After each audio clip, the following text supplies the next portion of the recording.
algún día de estos en la semana estaba viendo un video y les voy a compartir unas preguntas que una persona que no cree en el Señor le hacía a un apologeta, a alguien que defiende la fe. Y quiero, en cierta medida, que los que quieran puedan contestar de manera rápida, no hay que pensar mucho, nada más, pues vamos a... ¿Qué nos da como resultado? La primera es, ¿cuál es la medida o el estándar, calificación que Dios demanda para estar en el cielo? Muy bien. Perfección, claro, Cristo es la perfección. No salió, pero lo que pide Él de nosotros es que seamos, ¿qué? Perfectos. Segunda pregunta. ¿Hay personas que sean perfectas? ¿Seguros? Entonces, en este momento, ¿hay personas en el cielo? Sí. Ok, muy bien, eso es verdad, ¿no? Alguna vez escuché el testimonio de un hermano, el cual contaba que tenía un amigo al cual le había predicado por largo tiempo, ¿no? Y pues esta persona nunca escuchó el evangelio. Alguna vez, después de algún tiempo que no se habían visto, este varón le marcó a aquel que le había predicado. Le dijo esto, estaban hablando por teléfono, he estado leyendo la Biblia y sé que Dios es un Dios santo y sé que yo soy un ser pecador y que Él quiere destruirme. Dice, no puedo, he estado en tantos problemas en mi vida, busqué la Biblia con la esperanza de hallar alguna esperanza y encontré que es este Dios. Dice, no sé qué hacer, me quiero quitar la vida. ¿No? O sea, él reconocía que estaba delante de un Dios santo y que no le quedaba ninguna esperanza delante de ese Dios. Entonces, es verdad. En cierta medida Dios quiere destruir el pecado y al pecador también. Eso es una realidad que debemos asumir. Hay veces que queremos suavizar el carácter de Dios y no nos corresponde, pero esa es una verdad. Entonces, vamos a ir a nuestro texto, a ver qué nos dice. Y el título del sermón dice, su palabra revela su misericordia y produce la alabanza del justo. Entonces, una vez más, su palabra, la que acabamos de leer, esta palabra que acabamos de leer, revela su misericordia y produce la alabanza del justo. Y nuestro punto número 1 dice, la respuesta apropiada a su misericordia es alabarle. Vamos a volver a leer del versículo 1 al 5. Dice, y escuchen bien, intenten imaginar qué está tratando de transmitir el autor aquí. Dice, canten de júbilo en el Señor, ustedes los justos. Apropiada es para los rectos la alabanza. Den gracias al Señor con la lira. Cántenle alabanzas con el arpa de 10 cuerdas. Cántenle con cántico nuevo. Tañan con arte, con voz de júbilo, porque la palabra del Señor es recta y toda su obra es hecha con fidelidad. Él ama la justicia y el derecho. Llena está la tierra de su misericordia, de la misericordia del Señor. Entonces, ¿qué notas? ¿Qué podrías notar? ¿Cómo podrías decir que se encuentra el autor? ¿Está triste? ¿Cómo está? Gozoso, feliz, ¿cierto? ¿Lo puedes ver, sí o no? Está pidiendo que cantemos. Hay una emoción muy fuerte en él, ¿no? Hasta dice cómo, dice con el arpa de 10 cuerdas, con cántico nuevo, dice que llenemos con arte, con voz de júbilo, ¿cierto? Aquí hay un contraste con la historia de un inicio. ¿Por qué creen que este salmista David está tan feliz? Ok. ¿Qué te haría tan feliz a ti? que llegarías a la iglesia y le dirías a tus hermanos, vamos a cantar. ¿Por qué vienes cada domingo a querer cantar con tus hermanos todos juntos un cántico nuevo? ¿No? Y vamos a un salmo que es un poquito más común y que seguramente cuando lea los primeros versículos te vas a dar cuenta. Algunos dicen que el salmo que estamos estudiando es una continuación del salmo número 32. No todos los salmos, por estar uno atrás del otro, significa que son continuación del otro. Vamos a leer algunos pequeños pasajes del salmo 32. Queremos entender un poquito de dónde viene este júbilo, esta emoción. Y seguramente cuando lo lean, vamos a leer los primeros 3 versículos y los últimos 2. Vas a entender de dónde viene esta emoción. Dice, cuán bienaventurado es aquel cuya transgresión es perdonada, cuyo pecado es cubierto. Cuán bienaventurado es el hombre a quien el Señor no culpa de iniquidad y en cuyo espíritu no hay engaño. Mientras callé mi pecado, mi cuerpo se consumió con mi gemir durante todo el día. ¿Recuerdas este pasaje? ¿No? Como David reconoce que hay pecado en él y lo confiesa delante de Dios. Y él dice, doblemente bendecido o bienaventurado aquel cuyo pecado es perdonado, sus transgresiones son olvidadas. Y mira cómo termina ese salmo. Dice, muchos son los dolores del impío, pero al que confía en el Señor la misericordia le rodeará. Alégrense en el Señor y regocíjense justos, den voces de júbilo, todos ustedes los rectos de corazón. Y entonces sigue nuestro salmo pidiendo que nos gocemos, que alabemos al Señor. ¿Puedes ver de dónde viene el gozo, el júbilo de David? Dice, la emoción del inicio de nuestro texto proviene de un hombre que ha reconocido, ¿qué? Su pecado, que es un pecador. No puede haber esta transformación si tú no te das cuenta de esto. Dice, entonces, invita a los justos a adorar al Señor. La invitación es para aquellos cuya transgresión ha sido perdonada, su pecado cubierto. Aquellos que no son culpados de iniquidad y en cuyo espíritu no hay engaño, ¿verdad? Es lo que dice el salmo anterior. Y hay en el versículo 4 de nuestro salmo, dice, den gracias al Señor con lira, canten las alabanzas con el arpa de 10 cuerdas. Porque la palabra del Señor es recta y toda su obra es hecha con fidelidad. El 5 dice, él ama la justicia. En el versículo 1 dice, apropiada es para los rectos la alabanza.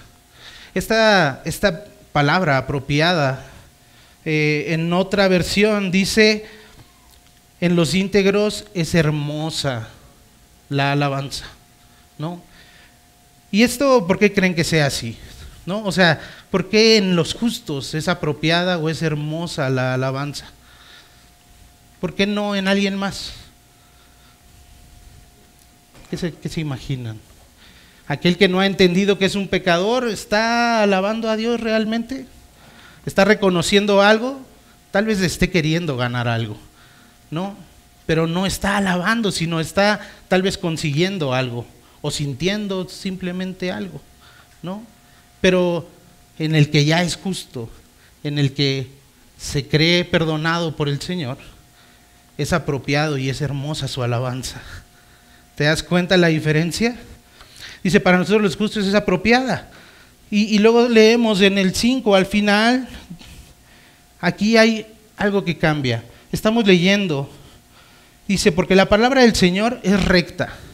O sea, que no tiene escondedero, que no hay doblez en su palabra, que es verdad, que es justa. Este Dios debería atemorizarnos. ¿Es el Dios que atemorizaba o es la palabra que este hombre en nuestra introducción halló? ¿No? Él dice que esto es cierto, que Él es santo y que yo soy pecador. Y a rajatabla, ahí está, ¿no? Y dice, y toda su obra es hecha con fidelidad. Él ama la justicia y el derecho. Pero el que es justo haya su descanso de todas estas declaraciones, porque deberían atemorizarnos que Él hace todo con justicia. Al final del versículo 5, llena está la tierra de la misericordia del Señor. El que ya entendió, el que ya es justo, no tiene ese temor. ¿Por qué? Porque puede ver una realidad diferente, y es que hay misericordia, y que si hay algo que está llenando la tierra, si el Señor no ha decidido no cortar de tajo con todo, es simplemente ¿por qué? Por su misericordia. Y podríamos creer que pues Dios es un Dios bonachón, que dijo, ay bueno, pues ya, ni modo, se equivocaron, vamos a darles chance. No, esto no es real, no es eso lo que el Señor... La misericordia provoca el júbilo que vemos en David, ¿cierto? La misericordia es la reflexión a la que el hombre tiene que llegar después de ver su pecado y la santidad de Dios. Si no, créeme que te vas a sentir en el lugar del hombre que veíamos al principio, aquel sin esperanza que decía, me voy a quitar la vida. Es real y es santo, y yo soy real y soy pecador. Y eso no comulga lo uno con lo otro. Pero entonces, ¿qué decimos? Que Dios es un Dios que dijo, ay bueno, ya vamos a dejarlo así, humanidad, todo está bien, yo soy chido, yo soy tranquilo, ¿no? Pero vamos a ver qué dicen los siguientes versículos. ¿Quién es ese Dios en el que David está reflexionando? Y entonces vamos a ver que es un poquito diferente. Y nuestro punto número 2 dice, el omnipotente sostiene su palabra. Versículos del 6 al 12, vamos ahí. Dice, por la palabra del Señor fueron hechos los cielos, y todo su ejército por el aliento de su boca. Él junta las aguas del mar como un montón, pone en almacenes los abismos. Tema al Señor toda la tierra, tiemblen en su presencia todos los habitantes del mundo, porque Él habló y fue hecho. Él mandó y todo se confirmó.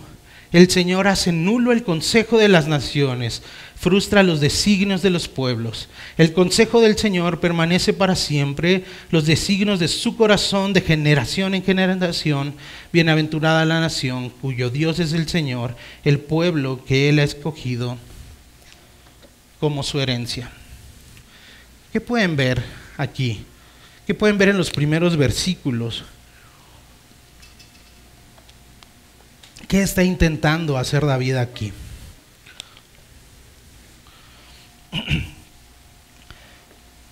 En el 6 y el 7, ¿qué nos está diciendo el Señor? ¿Qué nos está diciendo David aquí? Su poder, su grandeza. Él no es un Dios chiquito, Él no es un Dios que simplemente dice, bueno. Él está diciendo que por su palabra fueron hechos los cielos. Ni siquiera está metiendo, si lo dijéramos así, sus manos, ¿verdad? Por su boca. Dice, por su aliento, los ejércitos de estos, que pueden ser las estrellas. Hace poco nos hacían reflexionar, ¿cuántos billones de estrellas, de constelaciones hay? Y todo fue hecho por su ¿qué? Por su aliento. Parece, David está poniendo de una forma poética la grandeza del Señor, su potencia. El Dios misericordioso es un Dios potente, no es un Dios pequeño. Y este Dios no es solo potente, sino es todopoderoso. Él puede hacerlo todo. Tiene toda la potencia. Estas cosas son muchas veces, no nos gusta detenernos ahí y meditar en qué es eso, qué significa eso. No sé si ustedes saben, pero hay cosas de Dios que se les llaman que son comunicables y otras que son incomunicables. ¿Alguien había escuchado estos dos términos? comunicables e incomunicables. Quiere decir, ¿qué dice Génesis? Que estamos hechos ¿a qué? Imagen y semejanza. Ahora, con esta idea, ¿cuáles creen que son las características de Dios que son comunicables al hombre? Amor, bondad, misericordia. Es lo que Él decidió comunicar de sí mismo, de su carácter, al hombre, ¿no? Incluso, ¿qué es lo único que expresa la Biblia que Dios es 3 veces? Incluso, ¿qué nos manda a hacer? De cierta manera es algo que nos comunicó. Pero hay características de Dios que no nos comunicó, que no hay un llamado a ser omnipotentes, ¿verdad? No nos dice, porque yo soy omnipotente, tú sé omnipotente. Pero a veces nos encanta jugarle al omnipotente. Pero entonces, estas son realidades, cosas que tenemos que aprender de Dios. Hay cosas de Dios que no son comunicadas en nuestro ser, como la omnipotencia de Dios. Y como otras que vamos a ver más adelante, que son 3 y ya te las estarás imaginando, ¿no? Pero esto es algo real. ¿Cuántas veces te has detenido a meditar en la toda potencia, en la omnipotencia del Dios en el que crees? La verdad es que muchas veces paramos más en las otras. Tengo que ser bueno como el Señor. ¿Por qué? Porque son cosas que nos son llamadas a hacer, ¿no? Hay que ser buenos, hay que ser hospitalarios, y eso pues como lo tenemos que hacer, pues como que ahí paras más, o paramos más, o es más concienzudo. Pero pues la omnipotencia, la omnisciencia, la omnipresencia del Señor, pues a veces las dejamos así como de, pero tienen verdades para nosotros, ¿no? Dice David, entiende que la respuesta a esta potencia que no podemos entender es el temor y temblor ante la presencia de Dios. De verdad que cuando tú piensas o meditas en ellas, si no tiemblas un poquito, si no dices, caray, esto está muy fuerte. Todo aquel que vio en el Antiguo Testamento al Señor, ¿cómo reaccionaban? Con temor. No querían seguir delante de la presencia del Señor. Era tan solo un roce de sentir toda esa potencia, toda esa santidad. Y nosotros no podemos estar en ese lugar, pero podemos meditar en ello. Puede transformar nuestros corazones, ¿no? Y al final, dice el 9 y el 11, porque Él habló y fue hecho, Él mandó y todo se confirmó. El Señor hace nulo el consejo de las naciones, frustra los designios de los pueblos. El consejo del Señor permanece para siempre, los designios de su corazón de generación en generación. ¿Cierto? Y al final hay algo que dice, bienaventurada la nación cuyo Dios es el Señor, el pueblo que Él ha escogido como su herencia. ¿Y cuál es esa nación que sigue al Señor, que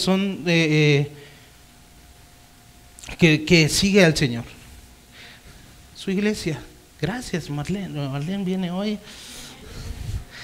Esa nación, tal vez diríamos, no sé, algún país que su ley se basa en la Biblia, ¿no? Pero no, está hablando de esa nación que Él ha escogido, porque aparte ahí lo dice, su pueblo. Entonces, bienaventurados aquellos cuyo Dios es el Señor. Entonces, ese Dios todopoderoso ha decidido escogernos. Eso es un gran alivio para nosotros. Porque no dice que nos escogió por algo que hayamos hecho. Simplemente dice el pueblo que Él ha escogido como su herencia. Punto y se acabó. Gracias a Dios por ello, ¿cierto? Ese Dios todopoderoso nos escogió.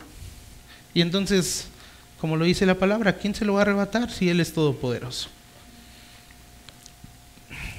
Vamos a nuestro punto número 3.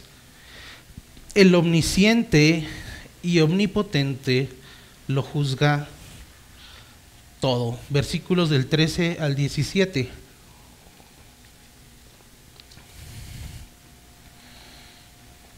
Vamos ahí, vamos a leerlo. ¿Qué dice? Pongan sus ojos en sus Biblias. El Señor mira desde los cielos. Él ve a todos los hijos de los hombres. Desde el lugar de su morada, Él observa a todos los habitantes de la tierra. Él es el que moldea el corazón de cada uno de ellos. Él es el que entiende todas las obras de ellos. El rey no se salva por gran ejército, ni es librado el valiente por la mucha fuerza. Falsa esperanza de victoria es el caballo, ni con su mucha fuerza puede librar.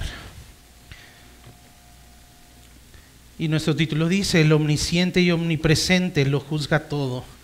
¿Qué quieren decir estas dos palabras? Omnisciente, que lo sabe todo. No hay una cosa que Él no sepa.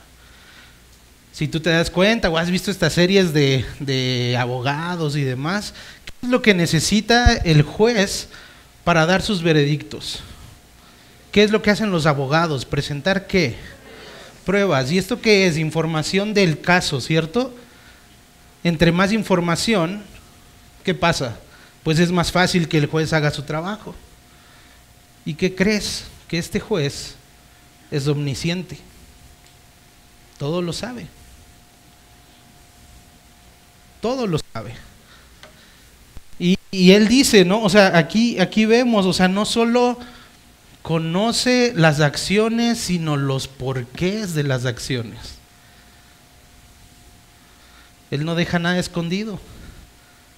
Todos podrían decir, qué bueno que hay varones de la iglesia predicando su palabra. Pero el Señor ve aún dentro de esas personas y aún de nuestro pastor y sabe que aún el estar aquí está manchado por algo en pecado en cada uno de nosotros. Que no lo estamos haciendo 100% bien. Ninguno de nosotros.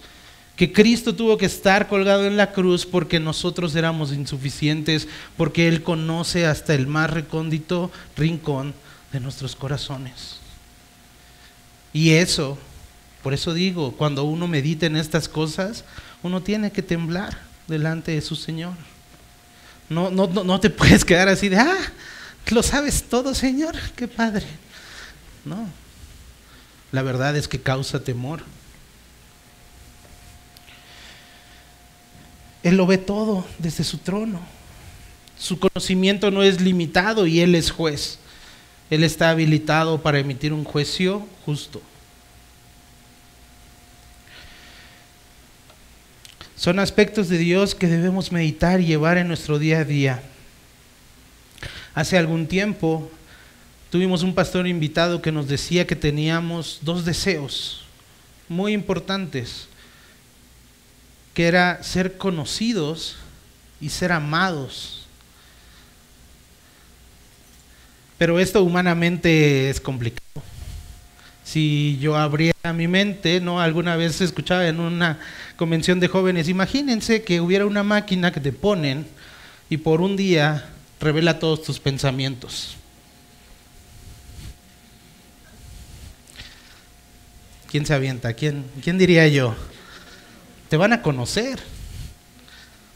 ¿Cuánto crees que te puedan amar después de ver esos pensamientos? Es real, queremos ser conocidos porque queremos ser conocidos, pero queremos ser amados y humanamente eso es como complicado.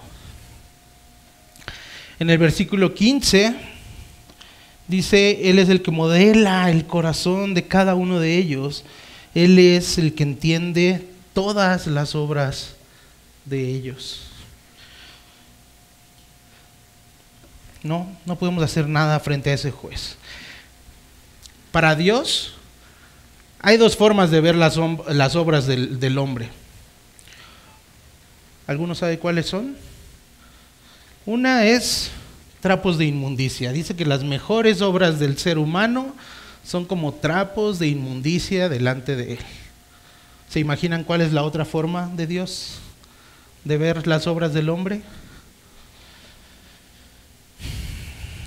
Las buenas obras, porque como creyentes somos llamados a hacer buenas obras, que están preparadas de antemano para que ¿qué? Para que las hagamos. Entonces, Dios ve así las cosas, los justos y no los justos, los no justos. Unos, sus obras son trapos de inmundicia. Cualquier cosa que puedan hacer no sirven de nada delante del Señor. Y las otras son las buenas obras, aquellas que se producen de un corazón transformado. Y la diferencia no está en nosotros. La diferencia no la hacemos nosotros. Entonces, versículos 16 y 17 dice: el rey no se salva por gran ejército, ni es librado el valiente por la mucha fuerza. Falsa esperanza de victoria es el caballo, ni con su mucha fuerza puede liberar. A lo mejor para nosotros no es tan común, ¿no? O sea, un ejército, ¿alguien tiene un ejército aquí? Yo no. David sí lo tenía. David era rey de Israel. Y él tenía un ejército a su cargo. Y él decía, ni el ejército me puede salvar delante del Señor. En ese tiempo, tener carros con caballos era símbolo de fortaleza militar. Quien tenía más carros jalados por caballos era más poderoso. Pero ¿qué dice aquí? Falsa esperanza de victoria es el caballo, ni con su mucha fuerza puede librar. Y entonces nos preguntamos un poquito, vamos hacia atrás, ¿por qué está tan gozoso David? Ni su ejército, o sea, él en su reinado no puede librarse de este Dios.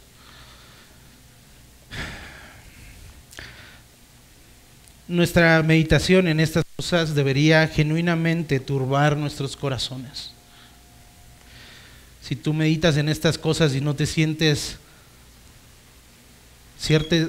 un cierto temor, pues checa si estás de verdad meditando en estas cosas, en lo profundo que es estas cosas que estamos hablando. Probablemente aquel hombre del que hablamos al principio tenía un mucho mejor entendimiento que muchos que se dicen cristianos de la santidad y la perversión del hombre. Él sentía que no tenía esperanza, y es verdad. Tal vez sí, y ustedes me van a decir, sí, pero Cristo, pero cuando tú lees y pones las dos verdades de que Dios es santo y que tú eres un pecador, eso es terrible para cualquier persona. Y si es lo único que lograste en tu desesperación, leer en la Biblia y lo crees como cierto, estás en un problema. Si es la única información que tienes, es un problema para ti. Es un problema para cualquiera. Entonces, este hombre sabía que no podía hacer nada y no pretendía hacer nada, simplemente decía, ya, tengo tantos problemas y ahora sé que Dios es santo y que yo soy pecador, adiós. Así es que empecemos a rechazar esas formas sutiles en que tenemos de decir, Dios, espérame tantito, creo que tengo una mejor idea que tú. Creo que tú estás dormido, Señor, entonces yo voy a seguir haciendo ciertas cosas para mejorar mi situación, porque a lo mejor tú estás cansado, Señor, se te acabó la potencia, ¿no? O a lo mejor no estabas cuando pasó, ¿cierto? A lo mejor no viste lo que me pasó, Señor. Yo lo resuelvo. A veces son sutiles y a veces son muy descaradas las formas en que lo hacemos. No hay forma en que nos podamos presentar dignos frente a esa mirada de un Dios que todo lo ve, todo lo sabe y todo lo puede. Ese Dios, ese juez que está listo para emitir un juicio y ejecutar el veredicto, ¿cierto? ¿Qué lo va a detener? Si te encuentra culpable, ¿qué lo va a detener si es todopoderoso? Y si te encuentra culpable, ¿qué vas a decir? Señor, pero es que tú no viste o tú no sabes lo que yo hice. ¿Puedes? Yo no. Entonces, tenemos un serio problema. A menos que lleguemos como David a lo que sigue y dice nuestro punto número 4. Los que esperan y confían en su misericordia son librados de la muerte. Vamos a leer del 18 al final. Los ojos del Señor están sobre los que le temen, sobre los que esperan en su misericordia, para librar su alma de la muerte y conservarlos con vida en tiempos de hambre. Nuestra alma espera al Señor. Él es nuestra ayuda y nuestro escudo, pues en Él se regocija nuestro corazón, porque en su santo nombre hemos confiado. Sea sobre nosotros tu misericordia, oh Señor, según hemos esperado en ti. Él dice que sus ojos están sobre, ¿quiénes? Versículo 18 al inicio. Sobre los que le temen. Los justos, en otras palabras. ¿Y por qué no hay esta desesperación en David? Prácticamente David está diciendo, tus ojos están sobre mí.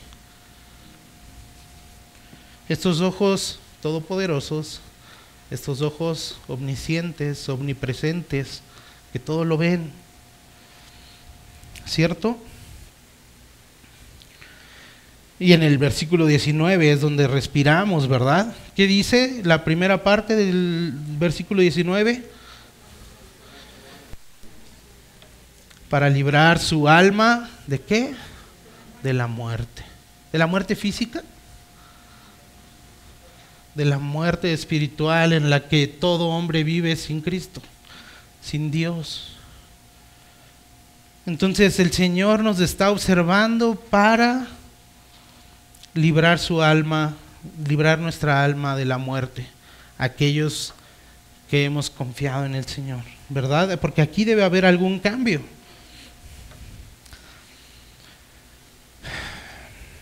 Acompáñame, por favor, a leer Romanos 4. Y voy a leer del versículo 1 al 8, del 13 al 17 y del 23 al 25.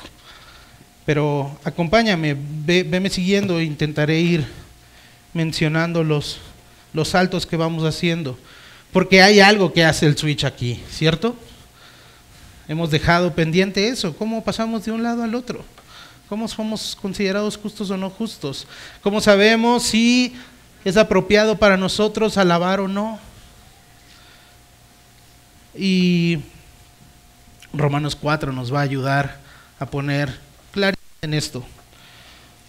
Vamos a leer primero del 1 al 8. Dice, ¿qué diremos entonces que halló Abraham, nuestro padre, según la carne?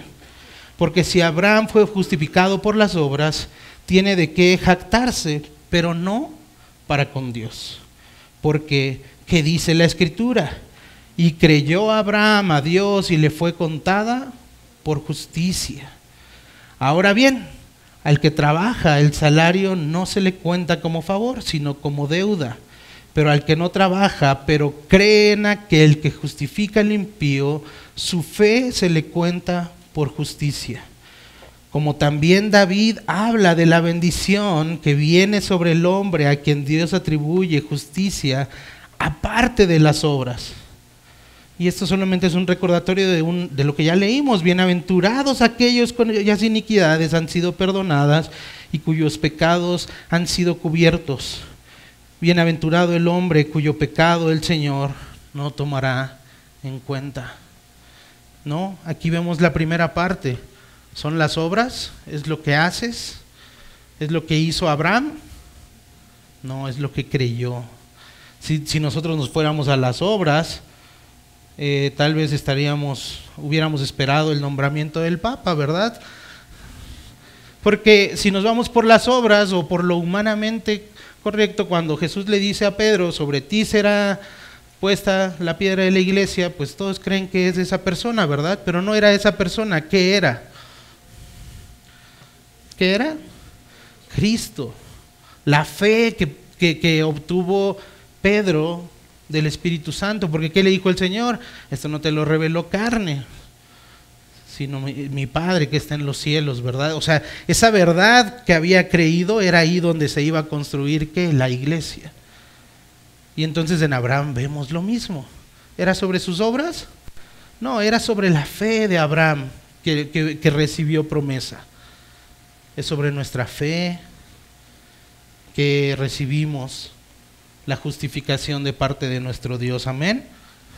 Vamos al 13 al 17 de Romanos 4, porque la promesa a Abraham o a su descendencia de que él sería heredero del mundo no fue hecha por medio de la ley, sino por medio de la justicia de la fe. ¿Cierto? Porque si los que son de la ley son herederos, vana resulta la fe y anulada la promesa, porque la ley produce ira, pero donde no hay ley tampoco hay transgresión. Por eso, por fe, para que esté de acuerdo con la gracia, a fin de que la promesa sea firme para toda la posteridad, no solo a los que son de la ley, sino también a los que son de la fe de Abraham, quien es padre de todos nosotros.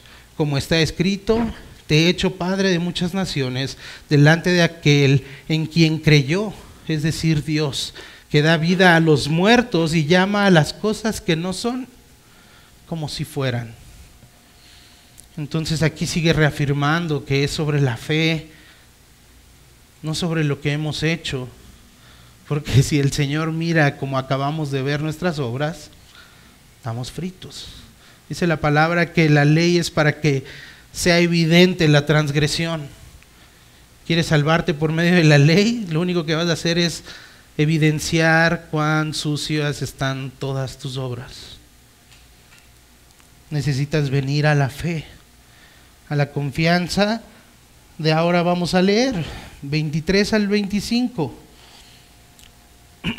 Dice, y no solo por él fue escrito, está hablando de Abraham, que le fue contada, sino también por nosotros, a quienes será contada como los que creen en aquel que levantó de los muertos a Jesús nuestro Señor, que fue entregado por causa de nuestras transgresiones y resucitado para nuestra justificación. ¿Quiénes son los justos? ¿Quiénes son los que se alegran cuando el Señor pone sus ojos sobre ellos? Porque es para su salvación. El Señor ha decidido mirar a su pueblo, ha entregado a Jesucristo, a su Hijo. ¿Para qué? Para que nuestras obras no fueran más la medida. Porque es cierto, las preguntas que hicimos al principio pueden estar o no son del todo locas, tienen cierto sentido. ¿Cuál es la medida que exige Dios?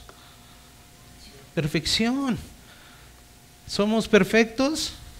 No. ¿Hay personas en el cielo? ¿Por qué? Por la fe en Cristo, porque Él fue entregado, porque por medio de Él no son contadas nuestras obras y porque Él resucitó para nuestra justificación. No hay más. Y eso solo lo creemos, ¿por qué? Por fe. Y porque el Señor nos ha concedido creerlo. Es la obra de Cristo y nuestra fe puesta en Él que nuestras obras pasan de ser trapos de inmundicia a buenas obras. Que ser conocidos y amados se vuelve una realidad no por nosotros, sino en que esperamos en la misericordia de nuestro Señor. Él nos conoce con esos ojos que acabamos de estudiar y aún así nos ama. ¿Lo puedes creer? ¿Te estremece tan solo un poquito? A mí sí.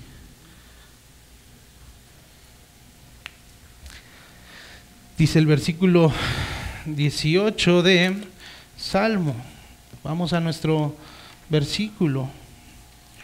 Los ojos del Señor están sobre los que le temen, sobre los que esperan en su misericordia. ¿En realidad estás esperando en el Señor? ¿Estás esperando en su misericordia? O como te dije hace rato, estás intentando tomar las riendas. No te estoy invitando a tirarte en el sillón toda la semana. Tampoco vayamos a ese lugar. Hay una espera activa que debemos como creyentes hacer lo que nos corresponde y que el Señor decida todo lo demás. Dice Proverbios, del hombre son los planes y del Señor es el resultado. Pon tus obras en sus manos. Él es todopoderoso. ¿Alguna vez has experimentado que tú ya no puedes hacer nada más y de repente el Señor dice, ten, Y entonces, ¿qué dices? Bueno, esto era lo que quería el Señor. Recordarme que no soy yo, que no es mi esfuerzo, que mi esfuerzo no alcanza.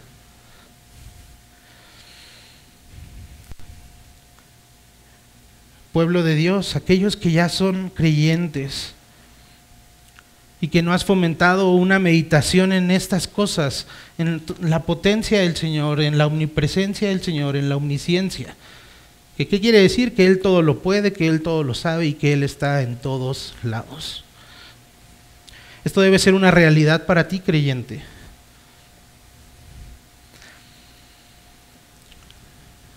Toda verdad que está en tu mente no se queda ahí. Como entiendas al Señor, no se queda aquí. Se vuelve un problema del corazón. Todas tus convicciones del Señor bajan a tu corazón y bajan a tus anhelos y bajan a tus deseos y a tus sentimientos, y entonces se expresan al mundo en tu carácter y en tus acciones. Si tú no confías en que Dios es todopoderoso, si tú no crees que el Señor lo sabe todo y que está en todos lados, eso se va a ver en tus obras. Y el punto no es que hagas un examen y digas, sí sabe estas cosas, ya es salvo. No, tú puedes ser salvo y no entender bien estas cosas, pero se va a ver en cómo reflejas a Dios. Se va a ver en cómo vives. Y entonces la gente va a decir, no es tan diferente a mí. No es un examen para aprobar a la salvación, es un ejercicio de cómo vamos a representar el reino, cómo vamos a representar al Dios todopoderoso, que todo lo sabe y que lo abarca todo. Si tú no meditas en estas cosas como creyente, no te preocupes por tu salvación, preocúpate por cómo vas a vivir la vida que Él te ha dado en buenas obras. Definitivamente se va a hacer evidente. Mientras más medites en estas cosas y confíes en el Señor y en su toda potencia, algunas cosas tal vez cambien. Quizá poquitas, o espero que muchas, pero van a cambiar si tú meditas en estas cosas. Y si tú que estás aquí, no por ninguna coincidencia, que aún no crees en el Evangelio, espero te haya hecho pensar un poquito en ese Dios, en siquiera querer venir otra vez y escuchar acerca de Él. Y que en algún día tu corazón sea entregado al Dios Todopoderoso, que todo lo ha visto en tu vida y que lo conoce todo de tu vida. Porque sí, hay diferencia entre cómo ve al que está en Él y a los que no, pero dice que Él ha visto la obra de todos los hombres. No excluye a ninguno, Él está en su trono y lo ve todo. Él no se ha olvidado de ti, tal vez tú eres el que se ha olvidado de Él. Entonces ven y arrepiéntete, entrega tu vida, confía en que Cristo es la diferencia en estas dos posiciones. Y esperemos que algún día, junto con aquellos que ya creen, y te voy a pedir que pongas tus ojos en el Salmo 33, y que hagas esta declaración junto con David. Versículos del 20 al 22. Si ya has creído, si ya sabes que el Señor es todas estas cosas que acabamos de hablar, tú tienes que leer diferente estos 3 versículos. Dice, nuestra alma espera al Señor. Él es nuestra ayuda y nuestro escudo, pues en Él se regocija nuestro corazón, porque en su santo nombre hemos confiado. Amén. Sea sobre nosotros tu misericordia, oh Señor, según hemos esperado en ti. Amén. Oremos, iglesia. Señor, gracias por tu salvación. Gracias por Cristo. Pero Señor, queremos seguir renovando nuestro entendimiento, como dice Pablo. Hay cosas que no entendemos, Señor.